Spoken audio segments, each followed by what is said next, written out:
My very special guest today on Hello Darlink talk show is Maria Byworth, wife, mother of two, published author, and the CEO of the multi-million-dollar company WA Marble and Granite and Renovations, our beautiful location for today's interview. After facing many challenges and tragedies in her life, including her very own cancer battle, Maria broke all the rules, made a miraculous recovery, and turned her life around to emerge as a victor rather than a victim. Maria's recipe for life is: I believe, I trust my gut. I'm grateful for what I have a vision, and I control my mind. I look after myself both mentally and physically. And most of all, I treat everyone the same way I want to be treated.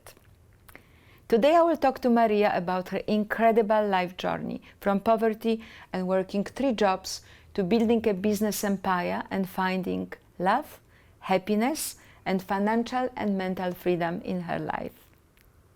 Hello, darling. Welcome to the show. Thank you. Hello, darling. Maria, you migrated to Australia in 1982? That is correct. Tell me first about your childhood. So I'm the second of 4 children. I was born in Spain. My mum and dad decided to come to Australia for a better future for us. Mm-hmm. Things were very tight over there, so they chose to basically come here. We had a really lovely childhood, a lot of family. So making that decision, to be honest, we actually thought we were going to Austria. So when we went to the interview and we realised, we were going to Australia, it was a completely different concept. It was a lot further away than what we had expected. But I know that my parents made the hard decision to come here for us, for the children, to have a better life. Beautiful. And growing up in Australia, your first challenges here? Well, first of all, we couldn't speak a word of English. So that was really hard. I got put at school in Kent Street, and it was it was an immigrant sort of classroom. And from there, we used to go to normal classes. So your typical bullying of, calling you every name under the sun because, you couldn't speak the language and, you were from another country. It was quite challenging at times, to the point one day that my sister and myself, we caught the bus, and we were so sick of this particular girl that we actually stopped and confronted her and said, if you do not stop, we will do something about it. Obviously we didn't have to, because just the fact that we confronted her, she got very scared. So she was really big with all her girlfriends, but then when she was left on her own, it was a different story. Typical. Yeah, we just didn't want to be treated differently. Just because we came from another country didn't mean that, we deserved all the bullying that was dished out. Good on you. Maria, in a very young age, growing up here, you became a victim of sexual assault? Yes, I did. So I was basically 14. We had only been here for a very short amount of time, and it was a friend of my parents. They were Spanish, and pretty much he took it upon himself to, So I got sexually abused by him. I hid it from my parents for a long time. I was very, I don't know, when it happens, it's like you deserved it. You know what I mean? They make you feel like it was your fault that, you made it happen. So I hid it from my parents for a long time, for about 4 years. But obviously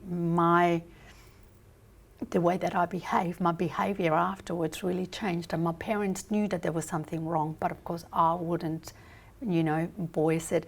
And I wish that I had, because later on, years later, I met his wife at a dinner party, and I found out that he had actually sexually abused his own daughter and her sister. So basically the abuse didn't stop with me, even though it only happened the one time. But so I wish that I would have said something, because it might have stopped at least his daughters. So whom did you finally told anything? Well, when years later, when I met his wife, I had a really bad reaction to meeting her. Yes. So my husband wanted to know what was going on. So when I told him, he said, well, honey, maybe the universe is telling you that you really need to confront this. So I did. So I said, look, you probably don't recognize who I am, because this was years later. But I said, my name is Maria, you know, my mum and dad. So I told her, and she said, you know, then she turned around and she said, can I please sit down and have a conversation with you one day? So she came here to my work and we sat down and had an honest conversation about the whole thing. So basically you are another me too. Yes. Did you ever think about making a statement with it? No, I didn't, because I had to come to terms with it myself. It wasn't nobody else's fault. Of course it was his fault, Oh. his action. Yeah, it was. But what I meant was, like, by bringing it out at the time, I didn't want to hurt his wife. He was married. You know, it was my family. And being Spanish, you know, I felt like I was dirty. I felt like I let my parents down. But you know what, out of that, it made me so much stronger in things that will come my way. And how did you work you through to overcome it? What made you to overcome it? Basically, I have done a lot of self-development, a lot of courses, and that every time I go to one, I've learned different techniques to get over certain things. In the age of, but we're talking you were 14. How did you make the recovery, you know? Oh, it took me years. That's what I'm asking, yes. No, it took me years. So basically it wasn't until I was in my mid-20s when I was trying to fall pregnant and I couldn't after I'd been married, that it sent me into the journey of what am I doing wrong? You know, how can I actually accept something that I want so badly? So then I started learning about the power of the subconscious mind. I started learning about controlling your own thoughts. I started learning how having the inner strength and total belief will bring me exactly everything that I wanted in my future. And that's when I was able to forgive him, because I was able to say thank you, because the strength that you gave me back then has brought me to where I am today. And you met the love of your life in the age of 17. I was 17 when I met the love of my life, correct? Yes. And tell me how it changed your life. Look, he's an amazing man. He's got such integrity and loyalty, and it doesn't matter what has gone into my life, he always has my back. He's always there saying, babe, doesn't matter, I'm here, you know, and that is just such unbelievable, because I know that his love for me, it's not going to change regardless of what I want to do. He's an amazing man. So he's your rock. He's my everything, definitely. Maria, you initially in Australia worked 3 jobs to basically provide for yourself and your family. Okay, so what happened there, we got married, I was 21, we were young, decided to go into a business, and that didn't go so well. And basically what happened was that I had to support not just my husband, but I had to support our life. We ended up having to, you know, pack our bags, have to rent our house and go and move back with mum and dad, because, you know, he wasn't getting any work, I was working 3 jobs, and basically we just said, you know what, we just can't continue to do this. So we just said, okay, what do we need to do? And he was like, okay, let's go back and live with mum and dad, get ourselves back in line, and then we'll move back. Okay, from this to where you are today, where we are here today, the journey from nothing to where we are. How did you build it? Okay, so going, like I was saying, when you have certain things that happen in your life, circumstances, it makes you become a different person. Every lesson makes you become somebody else. So basically, I made a decision back then that I will never, ever not have money in my life again. It didn't matter how hard I had to work or what I will have to do, but it was no way that I was going to be back there. It was a very hard lesson to learn when I was only 22 years old. So I used to work in a doctor's surgery, and you know, you trust people, you know, but unfortunately people will take things, you know, their own personal twist to it or whatever. Anyway, I used to take money out. I used to get paid for weekend work and things like that, cash, and he used to take cash and I used to write it down. And when he got found out, basically he said that it was all my fault and I had to do 200 hours of community service because I did agree that it was actually he paid me, so I was going to be honest. But again, that was another hard lesson because the lawyers had said to me, you know, say that you did it. And I said, I'm not going to say something that I didn't do. And they said, but it'll be easier. I said, no, easier for you, but I could not live the rest of my life in saying something that is not total honesty. So I said, I'm sorry, I'm not. And I'm glad that I didn't. But that journey, I did 280 hours of community services for the Catholic Church in Fremantle. And I used to feed the homeless every Saturday. I used to work there. And it was the most beautiful, overwhelming thing that I have ever done, to just sit there. I didn't want it to stop. Wow. When it actually finished, I wanted to continue, because to be able to work and to feed people that needed it and to be there and to talk to them, it was an unbelievable experience.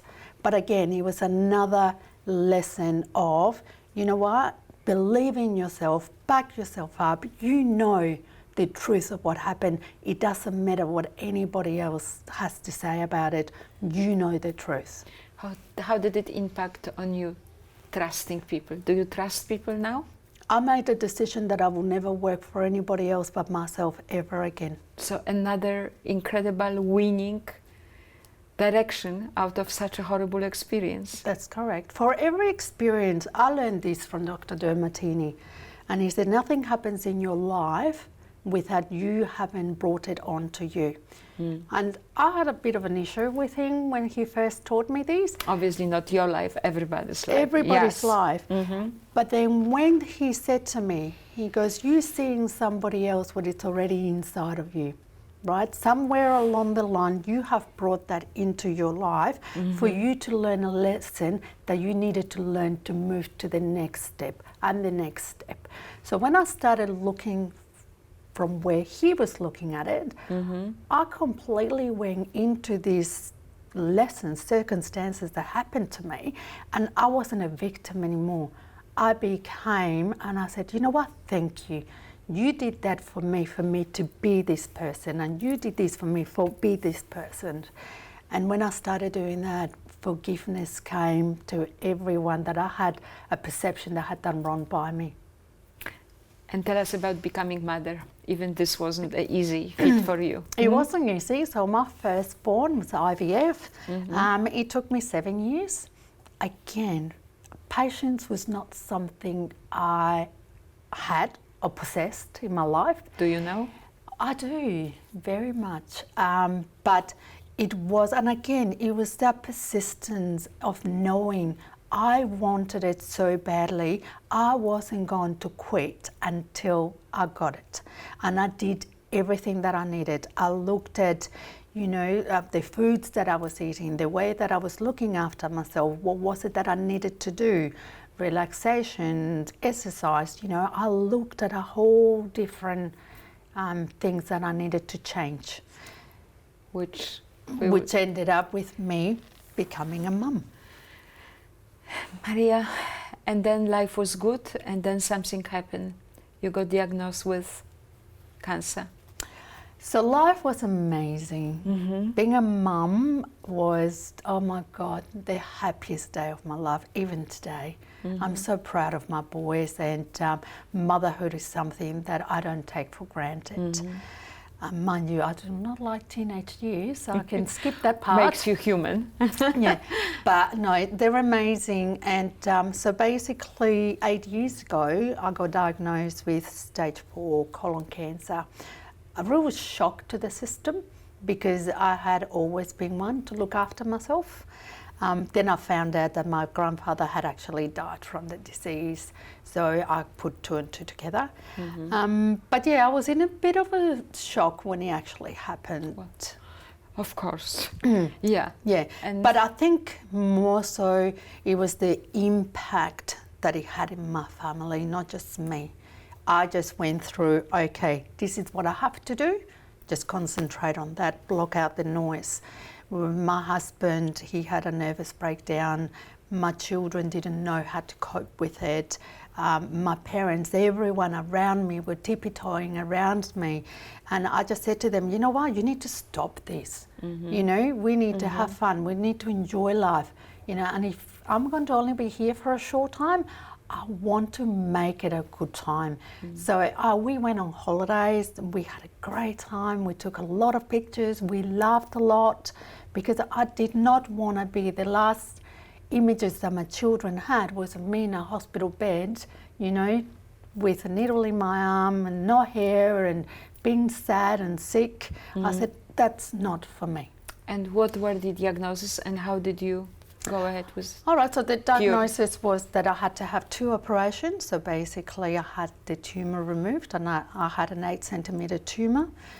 They removed 48 centimetres of my colon, including my rectum. I had a bag for 3 months, which wasn't a lot of fun, but I made it fun, you know. So for my children, well, my children, you know, they used to see it, so I used to say, check this out. I used to eat something and then we could see, you know, what happened. And then, you know, I used to put bling on it and used to get my kids to, you know, put, like, you need to not make it. It was hard enough that it was there, but I just didn't want my children to be scared about it. So I made it fun. Even my doctor, he used to laugh. He used to go, what do you have there today, Maria? You know, so yeah, so I had that, then had it taken out 3 months after. Yes. And this is when I got told to go to the oncologist and basically made the hard decision whether I was going to go through chemotherapy and radiation. I looked into it. I become really obsessed when it's something that I'm really interested about. So I read every book that I had. I, you know, spoke to a lot of people, and no one could convince me that going that way for me was the right way. So I made the decision that I was going to change a few habits that I had. So I went more into relaxation. I was running 3 companies at the time. I decided to get rid of the other 2. I concentrated more in not being so stressed out and basically having fun. I just had this belief. How did you recover? What was the cure? So you said no to chemotherapy? I said no to chemotherapy and radiation, and basically I had removed the tumour with the operation. So that was the number 1. Okay, so my ongoing was like, remove all toxins out of your body, remove toxins out of your house, eat healthy, make sure that everything that you're doing, you know, holistically is good for you. But, you know, regardless of what I did, it was my belief system. See, somebody else can do exactly the same thing that I did and it won't work. Because unless you've got that belief and you really, really, truly believe in yourself on what you're doing, you know what, it just won't work. But were you scared in the journey? No. Never? Never. I accepted it. And I think because I truly accepted what the outcome was going to be, regardless of it, you know, you just, you know, what's the right word for it?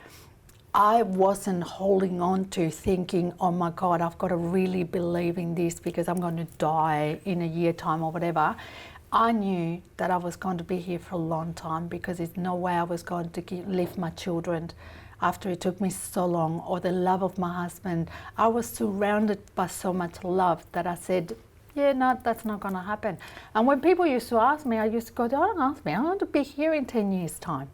Maria, and if this wasn't enough, your house burned down.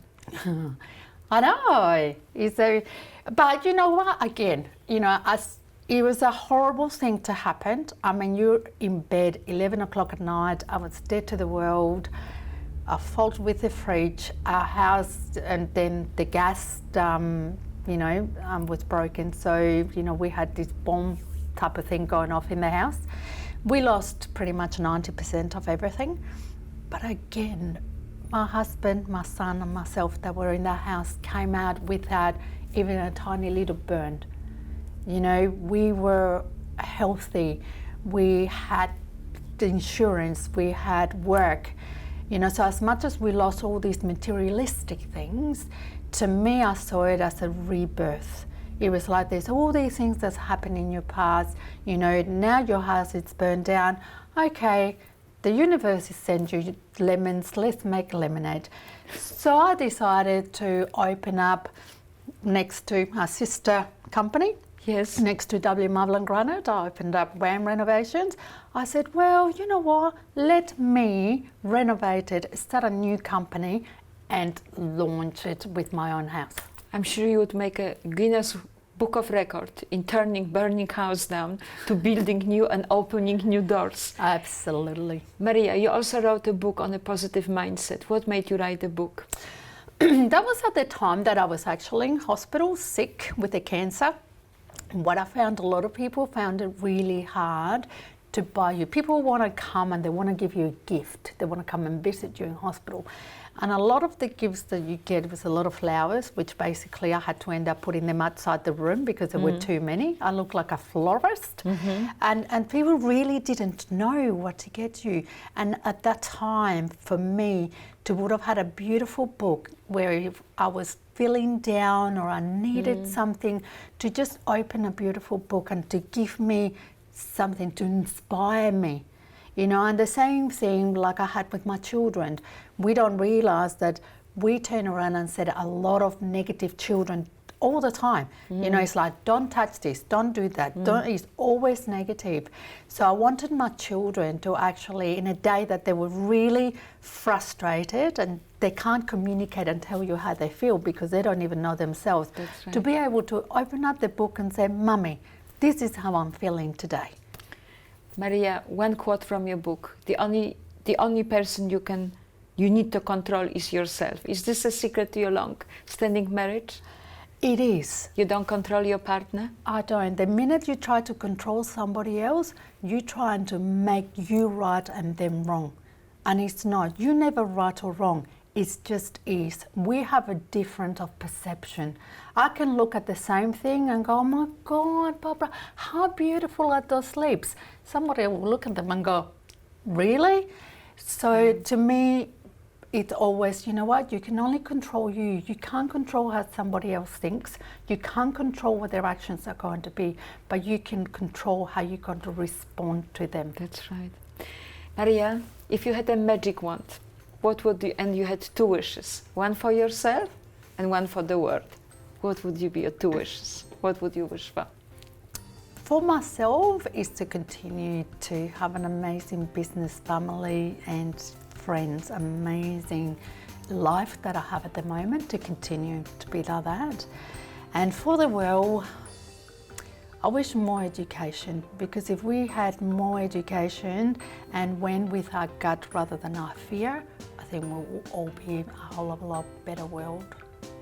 Let's wish for it. Maria, thank you so much. I wish I could talk for much longer. Thank you for being my guest on Hello Darlink talk show, and wish you all the happiness and luck Thank you so much for that having you already me. have. Thank you so much for your great energy. Thank you. Thank you.